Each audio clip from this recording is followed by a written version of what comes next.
Are we going to stay in China, go back to the UK, are we going to move somewhere else? My advice would be just f them.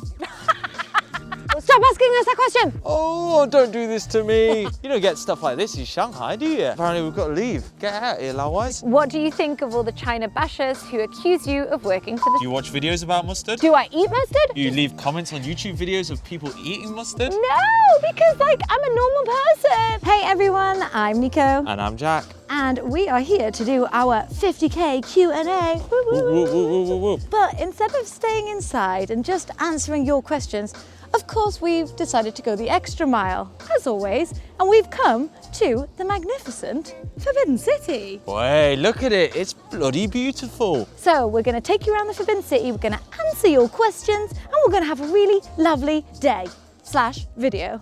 Let's go now.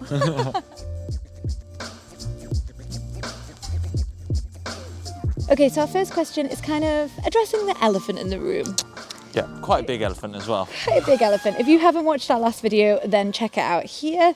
As we told you a little story last week about our future plans, and we were at a bit of a crossroads. So we had lots of questions asking, are we going to stay in China? Are we going to go back to the UK? Are we going to move somewhere else? What's keeping us here? And basically, we have a plan A, B, C, D. Z. Yeah. We have a lot of plans right now. It's just a case of which one is going to take off and which one is going to stick. I think it's also important to add that since we released that last video, we've had so many amazing messages of support.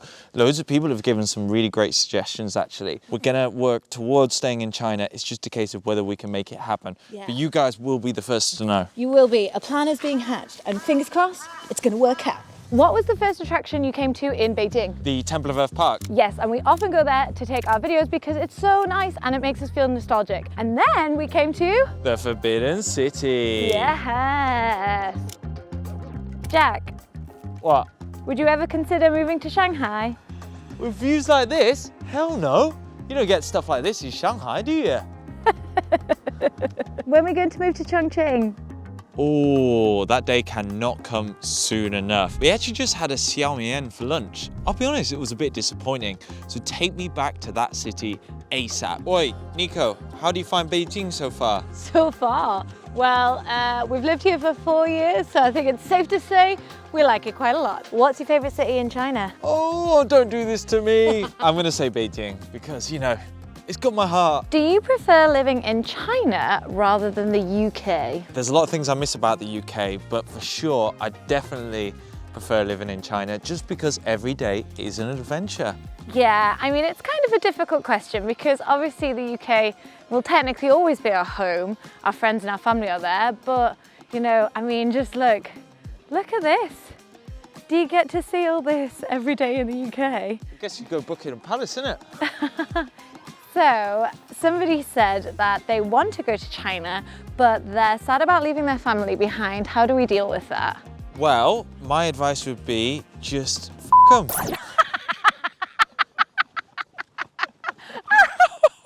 Your service has been temporarily disconnected. Okay, so obviously it's really, really difficult to leave your family behind. Yeah. And these past few years, especially when we can't travel, has been very hard.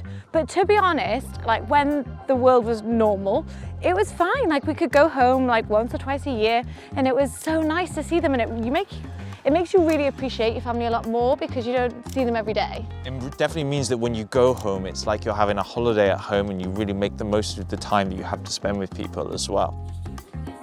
Very good.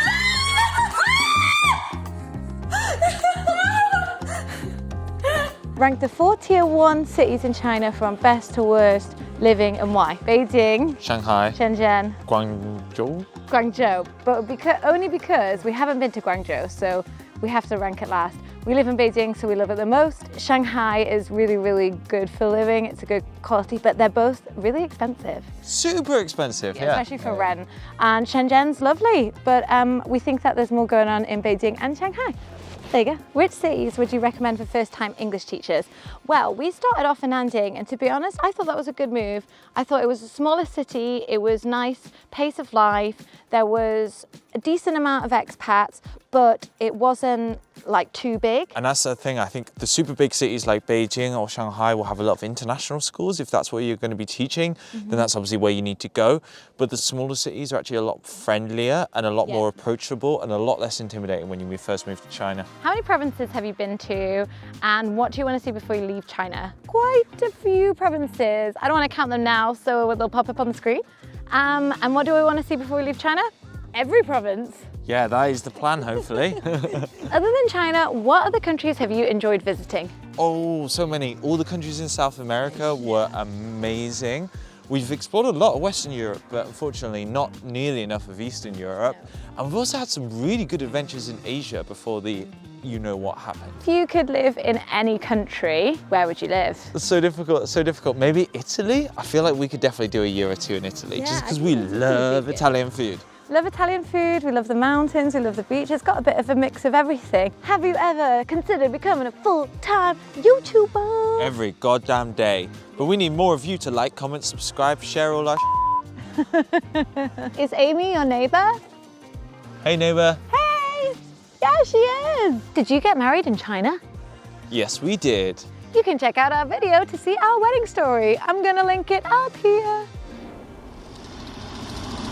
What are the most challenges and struggles you've encountered when traveling and living in China as expats? How did you overcome these? And what are your suggestions to people wanting to move to China? The biggest issue that we've had, or the biggest problem we've had to overcome, has definitely been communication. Working here and things, like trying to get to grips with the culture within a company. Then, whenever we hit the road, basic communication was very difficult in our first year here. Not that it mattered a lot because people were super friendly. Do you feel the same way? Well, yeah, I do feel the same way, but I have something to add because I guess my biggest challenge and struggle was definitely when I hurt my knee and we had the accident. I had to have surgery here and we had to like deal with the hospital, and everything's just a little bit different.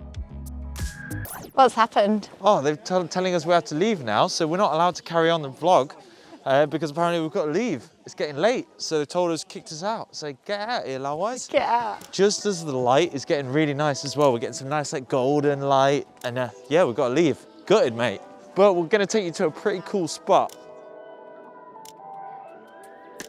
Somebody asked us if there was a guide or a map to exploring the hutongs so they can find like coffee shops and restaurants and things like that. To be honest, I think the best way is just to get lost. We live in the hutongs and we still find new things every single day. So that's the best way. But if you really want a guide, then check out our friend Dom from Our Beijing. We did this fun tour with him and he will show you some of the best spots. So Nico, you always organise all of our trips. What is the best way to organise trip locations and find hostels? I think the best way to find new locations is to look on Instagram, look at different people that are living in China and where they're visiting, and then I go on to Trip because they have the widest selection here in China and find loads of good places on there. How was Beijing during the Beijing Olympics? Pretty much exactly the same. Yeah, pretty much exactly the same. Unless you are an athlete or a journalist and you're inside the closed bubble, for the rest of us, the city's just pretty much normal. There's just a couple of areas we can't go. Yeah, I don't know if you watched our vlog, and that's the closest that we got, but we live in the second ring road and everything's been exactly the same. There's maybe a little bit more police and like guard presence, but apart from that, Totally normal. wouldn't even know it was on. Would you consider having kids in China, and what are the obstacles? Okay, first things first, we're not going to have kids in the near future. So stop asking us that question. No, but seriously, yes, we might consider having kids in China, but right now we don't even know how to look after ourselves. So we definitely aren't having kids anytime soon. Question for you. Hit me. How did you avoid breaking any mirrors back in the old country to be so lucky to end up in China with such a nice bloke as Jack? Did you ask this question? I swear it wasn't me who wrote it, but I will be looking for a good answer. I don't believe you. Yeah, you're right. I am very lucky to end up with such a good guy as Jack. You could sound a little bit more convincing. Are there other countries you would like to travel to? Yes. Yes, about 190 of them. What was your first impression of China? It gave me almost like a warm, homely feeling, which I know sounds weird, right? Because I've never even been here. But I remember being in the park, hearing some music, hearing some people singing, and it gave me this like really warm, almost like a nostalgic feeling. Due to the language difficulties and other adjustments, was there a point you thought that coming to China might be a mistake? To be honest, I've never really doubted my decision, but I have met other people who you know, they've come to China, maybe they've stuck it out even for a year, it just wasn't for them, and they've gone home, and there's no shame in that, which is why I'd encourage anyone, just come give it a go. How long did it take you to adjust or feel comfortable to life in China? So some days it does get on top of you. 100%. And then the next day, you have like the best day ever. Do your family members, relatives, and friends in Britain watch your videos? Oh, I think they do, right? I know that your parents are big fans, and they love to tune in on a Monday night. Yeah, my mum is like our #1 fan, and she watches all of our videos without fail, and often watches them more than once. Thank you, Mum, for getting our views up. I think some of our friends do, but I also think some of our friends find it a little bit odd because we weren't YouTubers. Certainly, some of my friends do watch our videos, and then when we go back to the UK, they take the piss out of us for being influencers. What are the most common questions you get from non-Chinese people about China and your life in China? How do you survive in China? Is China safe? We always kind of tell them the same thing, you know, just watch our videos. What is your favorite dish and why? Short answer would probably be noodles. What about you? Let me answer Liang Pi. How do you feel about cancel culture and anti-China sentiments around the world? Ooh, that is a spicy question. I don't particularly approve of our government or the government we have in the UK, but I wouldn't want people judging me based on my government. I think people and politics are two separate things. Regarding cancel culture, the thing that I'm finding a little bit frustrating at the moment is that there's almost like always a clamour to cancel somebody over like some small indiscretion or something that, even if it's bad, whereas generally I would prefer that like people have an opportunity to learn from their mistakes and can grow as people. What do you think of all the China bashers who accuse you of working for the CCP? F them. But what I don't understand is if people hate something so much, like, why are you watching it? Like, live your life. Like, have a fun, like, enjoy your life. Don't spread hate. Like, if you hate something, like, I hate mustard, right? Yeah. Hate it. Do you watch videos about mustard? Do I eat mustard? No. Do you leave comments on YouTube videos of people eating mustard? No, because, like, I'm a normal person. Like, if you don't like something, don't watch it. Move on. Like, just enjoy your life. Enjoy your life. Enjoy your life. How much money did the CCP pay you for all these China-related videos? Pay-per-clip or annual agreement? We get paid monthly. They'll send a big box of Bitcoins. It's Bitcoin, isn't it? Bitcoins, fam. So there's a few questions from the same person. He's pretty adamant about, obviously, that we are using people to make our videos. So the next question is, and how did you find all the information from the topics you made? I'm gonna let you guys into a little secret. How I found the information? Oh, you're never gonna believe it. This is so wild how I do this. I go on my computer and I go on the interweb. I use something called Google. I don't know if you're familiar with it. Cheese. It's crazy. I put a question in or like a location and then I find information. Absolutely wild. Oh, and how many people in your team? Wait for it, guys. I mean, that's like, oh, 1, 2. Final question. This is a deep one. Are you happy? Oh, thanks for checking in. Yeah, we're happy. I feel like we're plugging away. A little bit stressed, but we're happy doing what we love out here, making videos. Happy in life with you. With a cold runny nose, because it's getting cold.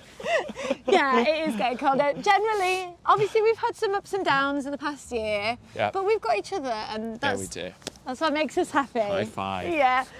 Okay, guys, so... Stop, I keep thinking you're going to fall into this river. I'm fine. We hope you enjoyed this Q&A. We wanted to keep it quite snappy and short, so we've edited some of it out. So if you want to see the unedited version, then head over to our Patreon, sign up, and we are going to do the longer, unabridged version. Yeah, the full 100%, all the juicy goss, lots of swearing. So if you're a fan of British people saying dirty words, sign up to our Patreon. Okay guys, so we hope you love this Q&A video. It's always quite fun to do it for like a big milestone like our 50K.